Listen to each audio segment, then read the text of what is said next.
Everyone around the world has heard about the Mossad, but I think very few people know what it means to be the head of that organization. The secret of the Mossad are those who serve in the Mossad. This is the main secret and the main power. The combination between high technology and courageous people that think out of the box, touch areas which are almost beyond imagination. This is the secret of the Mossad.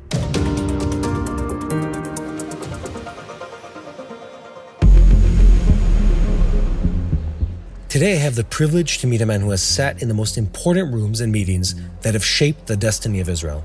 You've been Mr. Security your entire life. You've been inside that room that very few people get to enter, where a handful of people have the discussion, where they have all the intelligence, all the information. And you've done that all of my lifetime and also before that. And I know you can't disclose all the information. But what can you tell us about what the intelligence community in this country knows about our enemies and how we react to that over time? I think that our intelligence apparatuses know a lot. Few people are better qualified to discuss Israeli intelligence than Danny Yatom. Among his many titles, he served as Deputy Commander of Sayeret Matkal, IDF's elite Special Forces intelligence unit, rose to the rank of Major General, served in the Israeli parliament, and was a director of the Mossad.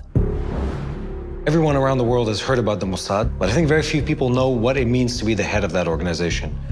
The secret of the Mossad are those who serve in the Mossad. This is the main secret and the main power. The combination between high technology and courageous people that think out of the box, touch areas which are almost beyond imagination.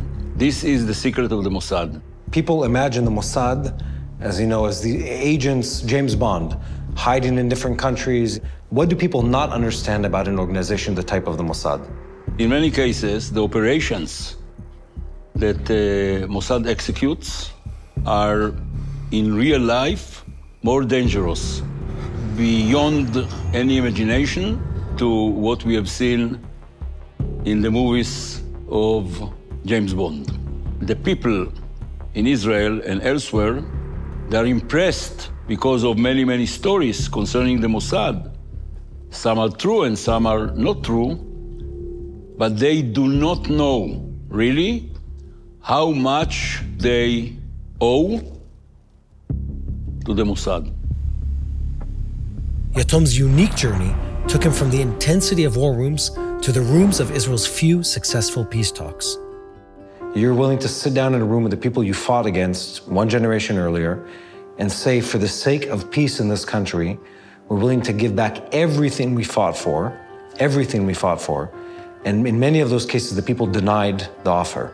Yeah, but Rabin came to the conclusion that he should do his utmost in order to stop the wars and the bloodshed, and that the only way to achieve it is by negotiation. In 1994, Israeli Prime Minister Yitzhak Rabin signed a historic peace treaty with Jordan, its longtime adversary to the east. I escorted him in each and every of those meetings. He decided to meet King Hussein in Aqaba. And the meeting was wonderful. And due to the fact that it was so secret, the Queen, Noor, she was the one that brought us the food. I remember she walked with barefoot. Later on, there were additional secret meetings in Amman, London, when the teams that negotiated came to a halt because they could not crack, they could not solve some of the problems. We sat all night, Rabin and Hussein and the team. They went point by point by point, and they solved it. Personally? Personally. Amazing. When the day started, all of a sudden I realized that there is a peace treaty between Israel and Jordan. Unfortunately, negotiations between Israel and Syria were not as successful. Because of Hafez al-Assad, the father of Bashar al-Assad, there is no peace with Syria. He rejected it. What happened during the last meeting with Hafez al-Assad, was the following. We drew such a map that very easily Al-Assad could say to his people, we retain back all our territory. And Clinton showed him the map and told him, look, this is an idea. If you say that you accept it, I will persuade Israel to accept it. He looked at the map and he said, will I be able to swim in the Lake of Galilee? Assad. Clinton told him yes, and he said, will it be under the control of the Israelis? Clinton said yes, and Hafez al-Assad said, the meeting is over. What a shame. Who knows what would have happened if we signed that agreement? With the Jordanians, it's been an incredibly sustainable peace agreement. My conclusion is, and I think that it applies also to the Palestinians, even though it looks today weird because of the situation. I'm sure that if there is an Israeli leader who is committed to peace and Palestinian leader who is committed to peace, there will be peace.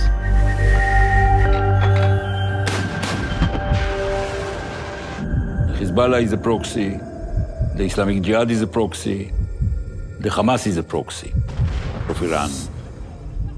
Vis-a-vis Iran, we must do our utmost in order to prevent them from achieving military nuclear capability, because then it will be an existential threat to the state of Israel. Iran is the only country that announced formally that it intends to destroy Israel, to eliminate Israel, if they will have the capabilities. Who is going to stop them? We need the United States to continue and support us with technology, with weapon systems, to give us backing in the international arena. Prepare with us the possibility that one day there will be a need to attack Iran. In spite of looming challenges and threats, Danny remains confident in Israel's future. There is place to all of us here. It will be very difficult. It will be very tough.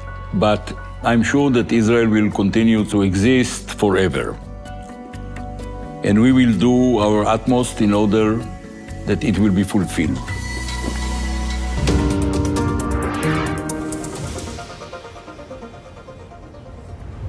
Shalom from Jerusalem. We're sitting here at the balcony of TBN, and today we have a special guest, Dr.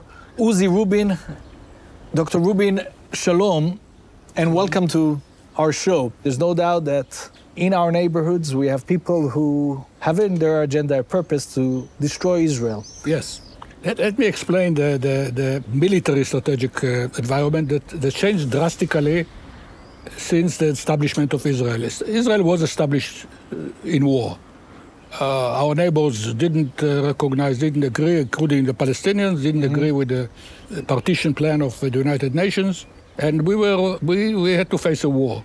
War after war after war after war, and they hope that we live. All this failed to eradicate Israel. Because of that, the hostiles changed the strategy. Their aim is not to defeat the Israel Defense Forces, the military Israeli, but to defeat the people of Israel. And because of that, the main threat of Israel today is the stockpiles of thousands, tens of thousands of rockets, ballistic missiles, cruise missiles, UAVs that are designed specifically to hit Israel, destroy its infrastructure, and kill its citizens. With the limitation that you have, can you tell us what Israel does in the last 20 years to protect itself? What Israel has been doing in the technological area is to develop missile defense. We started with the Arrow. It's an Israeli development. Which you were one of the leading... I was the head of the program. I was the guy who was going to be hanged if the program fails. Arrow was conceived and designed first to defeat the Syrians. While we were developing it, we started getting the information through the intelligence that the Iranians are developing missiles that can reach Israel. So the aim shifted from... Syrian defense against Syrian to defense against much longer range yes. Iranian missiles. It sounds like there is a race in missiles. They build one, we build one. They build one. Where's it going to end? It's a race. There is no magic bullet here, neither for them nor for us. Iron Dome was an example of that. They took the best. It was an emergency program, a really emergency program, because all those rockets coming from Gaza, and we had no technology until that time, didn't allow us to do, because the flight time of the rockets is so short that you don't have time to intercept it. Time is everything here. Fortunately, modern technology is now accelerating everything up. So it could accelerate our defense also. The accelerate our defense, Iron Dome enjoyed the fruits of modern technology. And a closing thought, something that you want to pass from here, maybe something that will calm our audience, something that will encourage our audience, something that will cause our audience to pray even more for the peace of Jerusalem. I'm an Israeli and a Jew. I am proud of being Jewish. I'm proud of being an Israeli. I bow my head before my departed mother and father, who were Zionists, before anybody heard about Hitler. When did they come here? 1933. Wow. As pioneers and idealists to build a homeland for the Jewish people. That was the station. And it was my really privilege. Sometimes I felt that God touched me to be able to lead the major defense project of Israel. And my motto in my work was to defend the people of Israel. Dr. Uzi Rubin, what a great honor. And as you said, I really believe that God has touched you and blessed you with a supernatural brain to do what you did. And to you, our friends, let's continue to pray for the peace of Jerusalem, and that God will use people like Dr. Rubin to protect Israel. Dr. Rubin, what a great honor. Thank you, and a warm shalom. Shalom, shalom. Hello, this is Mati here in Jerusalem with TBN Israel. This is Yair Pinto from TBN Israel here in Jerusalem. TBN Israel is keeping viewers informed with Israel-focused news, culture, and what God is doing in this land. Support TBN Israel today online at tbn.org/Israel. Thank you.